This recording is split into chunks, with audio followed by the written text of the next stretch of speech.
So some of you that have been following me actually know me in real life. Some of you I've trained, I've met, I went to school with, and a lot of you I don't know you. And you're probably wondering how you end up following me. Maybe you saw a before and after picture. Maybe you saw an inspirational post that made you feel like you identify with me. But I want to connect with you guys on a little deeper level and just let you know like my whole life experience with being overweight, being obese my whole entire life, and what drives me to actually do this. So I'm going to start with some of my first childhood memories of just being bigger than most of the kids that were my age and where it all started. So let's see. I think I always felt different than other kids, but I don't think I really realized that I was bigger than them. I was kind of like a little bit chunky, but in my household, my mom would just be like, everybody's not meant to be skinny.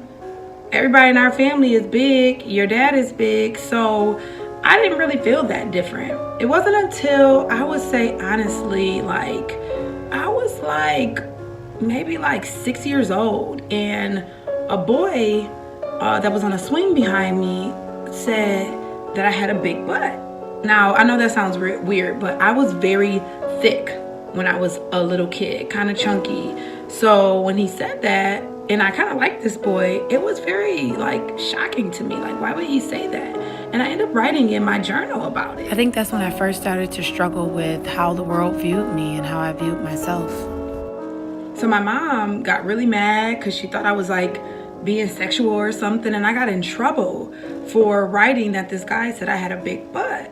And that was like a big memory for me that, you know, the boys that were supposed to be like little kids were like looking at me, and nobody had ever said anything to me about a butt before. So I was like super confused and just like mad at myself for writing that and just feeling like really down.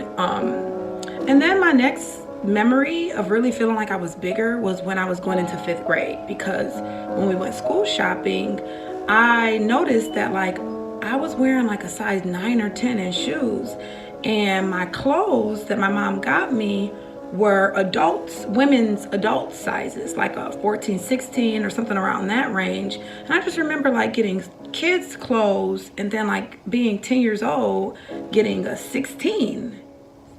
That's when I started feeling really uncomfortable with my body. I know that like my mom was very like protective over covering my body, like making sure my skirts was long. And we lived in the project, so like we would walk to the store. My mom would send me and my sister to the store, and a lot of older men would be looking at me, and I was like very young, but to them I was overdeveloped. And people would tell me, like, people would say things to me like, you have the body of a woman, or you look like a grown woman. And I was like 14 or 15. Even I have friends that told me like, girl, if you had a flat stomach, you know, the boys would be all over you, because I guess I was like quote unquote thick, which was really not popular in 5th grade. It was like I was fat compared to the other girls because they were small, athletic. They were trying out for the cheerleading squad, and they were doing a lot of things that I physically knew that I couldn't do. I remember in high school, we had like a 4-story building, and the pool was in the basement, and I had a schedule where I had to go from the basement to lunch. And at the time I knew I was bigger than everybody else, but I think I really didn't care because I had a lot of friends. I had like good people that nobody really ever made fun of my weight, but my knees used to hurt, and when I would walk, my knees would just buckle. They would just buckle from under me, and me and my sister used to laugh at it because I would just be walking and my knees would just buckle, and I was only 14 years old. And I remember like just feeling like, you know, not the same, like everything was like a struggle for me. And I knew that with my look, just being brown skin and being thicker, that like the skinny light skinned girls were in style. And I mean, like, if I have to keep it real, and this is hard for me to admit publicly, my family even was very like, I was the chubby one, or like the big one, or like the lazy one, and I was very unmotivated. Like, knowing what I know now, I look back just knowing that I had a very slow metabolism. So like, I wasn't very active. Like, I wasn't like the first to jump up and do things. I would kind of like lag around, and then my eating habits supported that type of lifestyle. So I was kind of known as like the fat lazy kid. You know, I even had like male older family members say things like my sister was gonna be a better wife or a better woman when she got older because she was always cleaning up, or she was always fit, or she was cute, or she was smaller. And people don't realize the things that they embed into children growing up when you're complimenting one sibling and not the other one that is overweight or doesn't look how you want her to look. We really had to stick with one another and encourage one another and really love each other no matter what. So I just had like a lot of negative thoughts in my head. Like, I can remember my first journal entries, you know, just me writing like, I don't know why my family hates me, or I don't know why my friends don't include me. And I just ended up being really cool, you know, through high school. I did hair, I did a lot of things. I was on step teams, I was very social, and I had a great personality, so I never had a problem making friends. And I don't want to demonize anybody growing up, because a lot of the voices in my head that started to formulate was just me being uncertain about myself, and then the things that people were saying to me, or not saying to me for that matter, just weren't empowering, you know. So I remember just always just being down on myself. And when I was 12, I actually bought a pack of Stacker 2 diet pills, and I remember reading them, and they actually said 12 and older. Just knowing what I know now, and just having a 12-year-old son, you know, when I look back on that, it's so sad to me, because I could never imagine him feeling like how I felt back then, and just feeling like I hated myself. And I remember being on the volleyball team and showing up every morning for practice, you know, in high school, and not being able to run the laps because my knees used to hurt. And the coach used to be like really thinking I was like lazy or trying to be tougher on me, but I never got put in the games, and my parents didn't really come to the games, and they didn't really support me, because it was kind of like I was like a runt, or like not like that star, you know. And I definitely didn't have the confidence. I had braces. I just had a lot of voices in my head that was telling me that I was not good enough. So fast forward, you know, I did all right. Like, I empowered myself a lot, you know, even as a kid, through journaling and writing, and, you know, just kind of developing my own rebellious nature of saying, you know what, fuck this, you know, I'm gonna try hard. And I ended up talking to my mom about my knees, and we went to a doctor who actually told my mom that I needed to lose weight. And he was one of the best orthopedic surgeons in Buffalo at the time. And I ended up going to physical therapy. So while everybody was getting their permits, their learning permits, and learning how to drive, I was actually catching a bus to school and then going straight to physical therapy after school for my knees. What they did at physical therapy basically was got me moving, conditioned my joints, and helped me lose a little bit of weight, which is what I wanted to do anyways. And after a year of physical therapy, the knee pain actually went away. So as time went on, you know, I did fine. I dated, I had boyfriends, I had children. But after I had my second son is when I looked in the mirror, and it hit me that I had totally not taken care of myself over the years, and that my self-esteem was totally shot.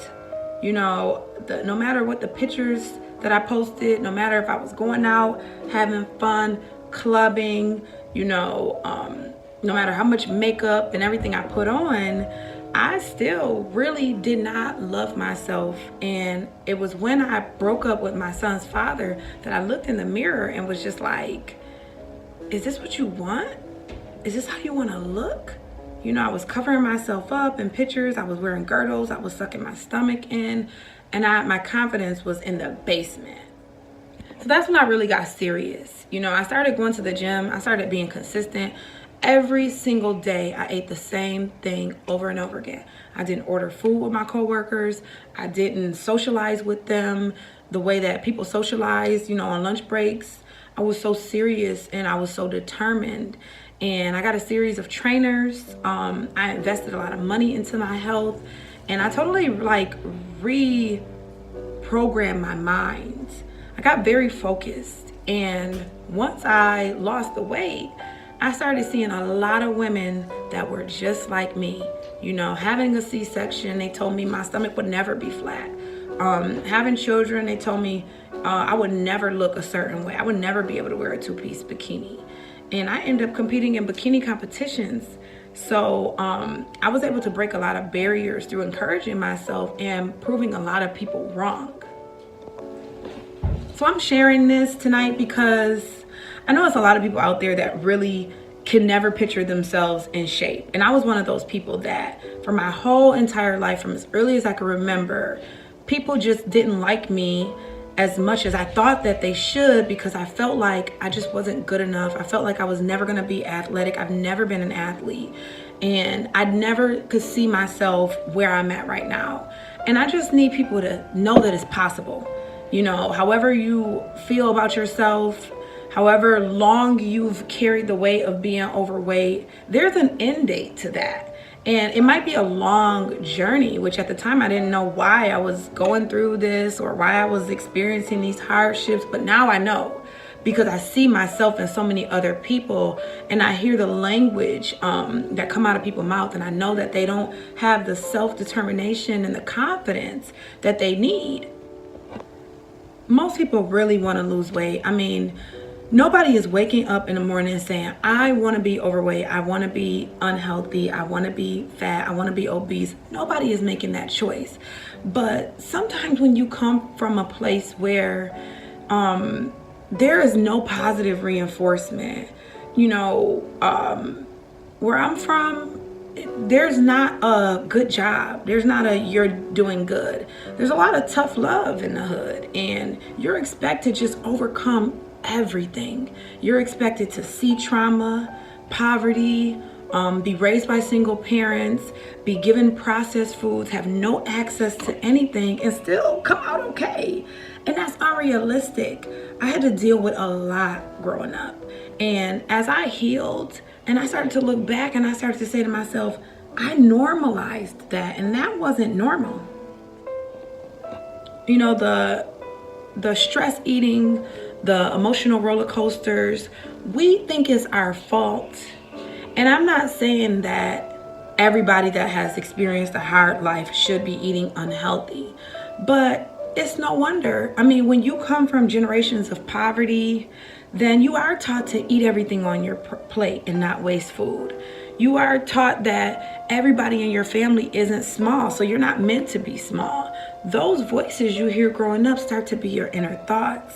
And that's why I talk a lot about mental health in my personal training, because this is not about getting attention on Instagram. It's much bigger than that. It's much bigger than you wanting to look good or wanting to be snatched, because having a big butt or being unhealthy or being thick or doing something for the culture is not always healthy for you.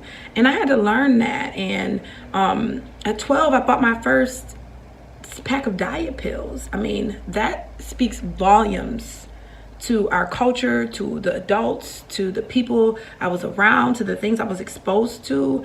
That shows that there was something about me and my 12-year-old mind that needed to be changed or fixed. And I had already started that I'm not enough voice in my subconscious at a very young age.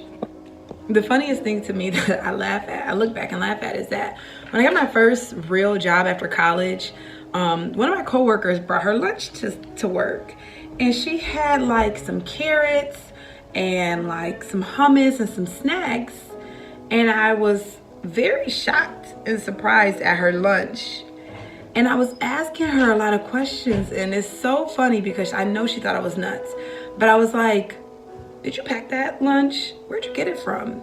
And what made you want to eat that? Because I never saw anybody choose healthy food. So like the fact that she has celery and like carrots and hummus, and it was a choice, and it was like what she wanted to eat for lunch, I was shocked. I was blown away. And this sounds crazy, but there are a lot of communities that don't have access to healthy food. A good meal to me was my mom ordering pizza and wings, because that was, to me, she's showing us that she loves us, because she doesn't really have that much and she's going all out for us.